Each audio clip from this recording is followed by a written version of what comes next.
सुबह पूछते हैं तो बोलते शाम तक निकल जाएंगे, शाम को पूछे तो बोलते सुबह तक निकल जाएंगे। ये अब यहाँ के प्रशासन से ही जो उम्मीद है कि कब तक अब ये हो पाता है। अभी तक कोई माने कि पता नहीं चला अभी क्या है अंदर का डिसीजन, कुछ हम लोगों को मालूम नहीं है। कुछ ही वक्त पहले अभिनेता अक्षय कुमार की एक फिल्म रिलीज हुई थी। ये फिल्म रानीगंज में हुए एक हादसे पर बनी हुई थी। लेकिन इतनी जल्दी देश इस रियल लाइफ सिचुएशन को रिपीट होते हुए देखेगा, ये किसी ने नहीं सोचा था। इससे भी ज्यादा खराब है इस सिचुएशन का सिर्फ आधा हिस्सा ही रिपीट होना। ऐसा हम इसलिए कह रहे हैं क्योंकि इस बार कहानी में हादसा हुआ, ठीक उसी तरह इस हादसे का शिकार गरीब मजदूर हुए, लेकिन वो ऐतिहासिक रेस्क्यू ऑपरेशन फिर होता हुआ नजर नहीं आ रहा है।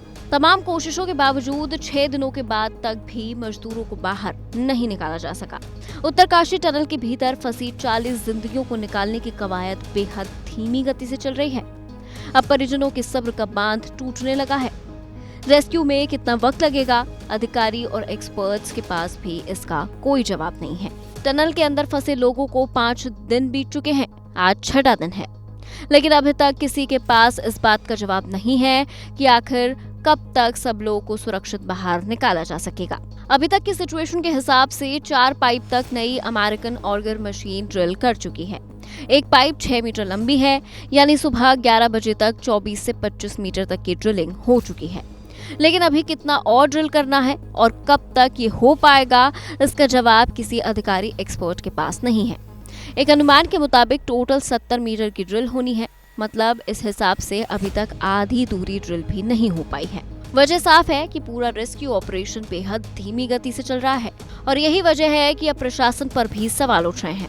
धीमी गति से चल रहे इस रेस्क्यू ऑपरेशन से अब परिजनों के भी सब्र का बांध टूटने लगा है। जो लोग अंदर फंसे हुए हैं, उनके परिजनों की चिंता बढ़ने लगी है। परिजनों का आरोप है कि रेस्क्यू ऑपरेशन की सही जानकारी प्रशासन की तरफ से उन्हें नहीं मिल रही है। रोज ये कहा जा रहा है कि आज सभी को निकाल लिया जाएगा, लेकिन पूरा दिन बीत जाता है और कुछ नहीं होता। इसी तरह से 5 दिन बीत चुके हैं। उत्तरकाशी के एसएसपी अर्पण यदुवंशी ने भी बातचीत में जानकारी देते हुए कहा कि 24 मीटर ड्रिल हो गया है और एक और नई मशीन को एयरलिफ्ट किया जा रहा है ताकि जरूरत पड़ने पर नई मशीन से भी काम किया जा सके। हालांकि इस बीच जब एसएसपी से सवाल पूछा गया कि कितना समय लगेगा, तो वो इसका जवाब नहीं दे सके। इस दौरान NHIDCL के डायरेक्टर अंशु मनीष खलको ने भी मीडिया ब्रीफिंग में पूछे जाने पर यही जवाब दिया कि अभी कितना समय लगेगा इस पर कुछ कहा नहीं जा सकता। फिलहाल टनल में फंसे मजदूर और बाहर उम्मीद लगाए उनके परिजनों के पास सब्र के अलावा कोई दूसरा विकल्प नहीं है।